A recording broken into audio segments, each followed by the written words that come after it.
सभी को मेरा नमस्कार। एक बार फिर से आपका स्वागत है अपनी यूट्यूब चैनल ऑनलाइन क्लासेस गुरु में। हम आपके लिए लेके आए हैं कक्षा 8 विषय विज्ञान का जो अध्याय आपके 6 आप देख सकते हैं, अध्याय 6 है, देख सकते हैं। तो यहाँ पर ये अध्याय 6 है और इसका नाम है जंतुओं में जनन।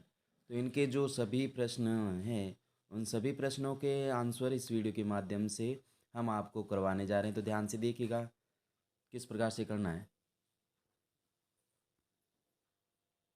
तो यहाँ पर देखिएगा, ये जो प्रश्न हैं, सजीवों के लिए जनन क्यों महत्वपूर्ण है समझाइए, मनुष्य में निषेचन प्रक्रम को समझाइए, सर्वोचित उत्तर चुनिए, आंतरिक निषेचन होता है मादा के शरीर में, मादा के शरीर से बाहर, नर के शरीर में या नर के शरीर से बाहर। इस प्रकार से ये प्रश्न दे रखे हैं। फिर ख में दे रखा एक टेड बॉल जिस प्रक्रम द्वारा वयस्क में विकसित होता है वह क्या है, निषेचन, कायांतरण, रोपण या मुकुलन। नेक्स्ट फिर प्रश्न है आपके ग में, एक युग्मनज में पाए जाने वाले केंद्रों की संख्या कितनी होती है। तो इसमें देर का कोई नहीं, एक दो, इस प्रकार से फिर चार। फिर नेक्स्ट है निम्न कथन सत्य अथवा असत्य प्रसंगित कीजिए। और फिर नेक्स्ट इस प्रकार से ये सारे पांचवा प्रश्न, ये छठा प्रश्न है। फिर नेक्स्ट देखिएगा, नेक्स्ट प्रश्न सातवां है, मादा के किस जनन अंग में भ्रूण का रोपण होता है, कायांतरण किससे कहते हैं, उदाहरण दीजिएगा। आंतरिक निषेचन है, बाहरी निषेचन में भेद कीजिएगा। नीचे दिए गए संकेतों की सहायता से क्रॉस शब्द पहेली को पूरा कीजिए। इस प्रकार से ये पहेली है, इसको पूरा करना है। तो आइए देखते हैं पहले प्रश्न का आंसर। तो यहाँ पर दे रखा है जो पहला प्रश्न है आपके, सजीवों के लिए जनन क्यों महत्वपूर्ण समझाइए। तो देखते हैं इसका उत्तर करेंगे आप, सजीवों के लिए जनन निम्नलिखित से महत्वपूर्ण है। माता पिता के समान मूलभूत लक्षणों वाले जीव उत्पन्न होते हैं। पृथ्वी पर जैव नियंत्रण सुनिश्चित करता है। एक पीढ़ी से दूसरी पीढ़ी तक लाभदायक विभिन्नता स्थानांतरित होती है। फिर नेक्स्ट जो दूसरा प्रश्न है, मनुष्य में निषेचन प्रक्रम को समझाइए। तो इसका उत्तर करेंगे, वर्षण नर युग्मज उत्पन्न करते हैं जिन्हें शुक्राणु कहते हैं। वर्षण लाखों शुक्राणु उत्पन्न करते हैं।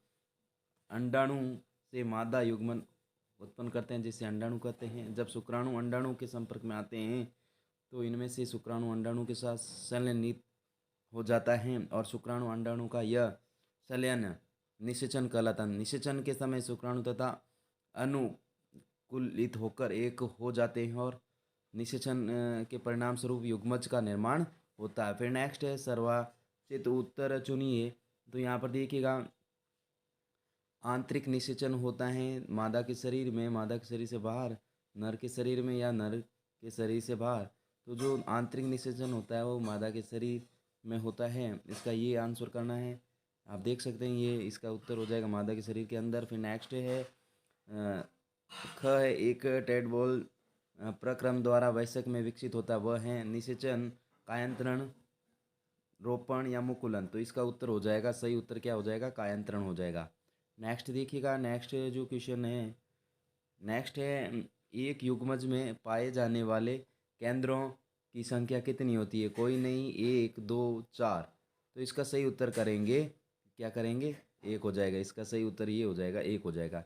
तो जिसने चैनल को सब्सक्राइब नहीं किया तो प्लीज़ चैनल को सब्सक्राइब कीजिएगा, वीडियो को लाइक कीजिएगा और वीडियो को शेयर कीजिएगा, ताकि मेरे चैनल पर जो भी वीडियो अपलोड हो आपके पास नोटिफिकेशन पहुंच सके और इस नोटिफिकेशन के माध्यम से अपना सारा संपूर्ण सॉल्यूशन कर सके। तो ज़्यादा से ज़्यादा वीडियो को लाइक कीजिएगा और चैनल को सब्सक्राइब कीजिएगा।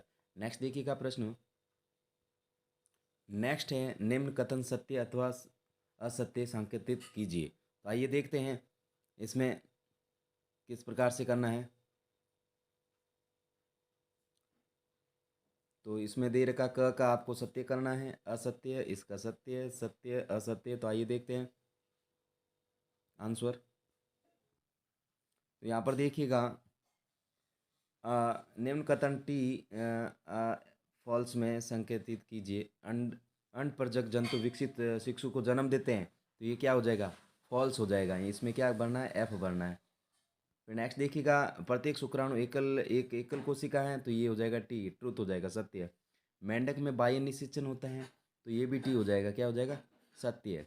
वह कोशिका जो मनुष्य में नए जीवन का प्रारंभ है युग्मक कहलाती, ये तो क्या हो जाएगा, फॉल्स हो जाएगा, एफ हो जाएगा, है ना। फिर ये ड में करना है, निषेचन के पश्चात दिया गया अंडा एक एकल कोशिका है। तो ये हो जाएगा फॉल्स ये क्या हो जाएगा, टी हो जाएगा, क्या हो जाएगा, टी हो जाएगा, सत्य। नेक्स्ट है अम्बिबा मुकुलन द्वारा जनन करता है। या अलैंगिक? तो देखते हैं इनके आंसर। नेक्स्ट च है जिसमें अमीबा मुकुलन द्वारा जनन करता है, तो ये क्या हो जाएगा? फॉल्स हो जाएगा। क्या हो जाएगा? असत्य हो जाएगा। फिर अलैंगिक जनन में निषेचन आवश्यक है, तो ये भी फॉल्स हो जाएगा। क्या हो जाएगा? असत्य। फिर द्विखनन अलैंगिक जनन की एक विधि है, तो ये हो जाएगा ट्रूथ, सत्य हो जाएगा, है ना। फिर निषेचन के परिणाम स्वरूप युग्मज बनता है, तो ये भी टी हो जाएगा, ट्रूथ हो जाएगा, सत्य हो जाएगा। नेक्स्ट देखिएगा। नेक्स्ट है भ्रूण एक एकल कोशिका बना होता है, तो ये हो जाएगा फॉल्स। क्या हो जाएगा? असत्य। फिर नेक्स्ट देखिएगा। पांचवा प्रश्न, युग्मज और गर्भ में दो विभिन्नताएं दीजिए। तो इसका उत्तर करेंगे युग्मज शुक्राणु एवं अंडाणु का संलयन युग्मज कहलाता है। क्या? संलयन, यहाँ पर संलयन हो जाएगा। क्या हो जाएगा?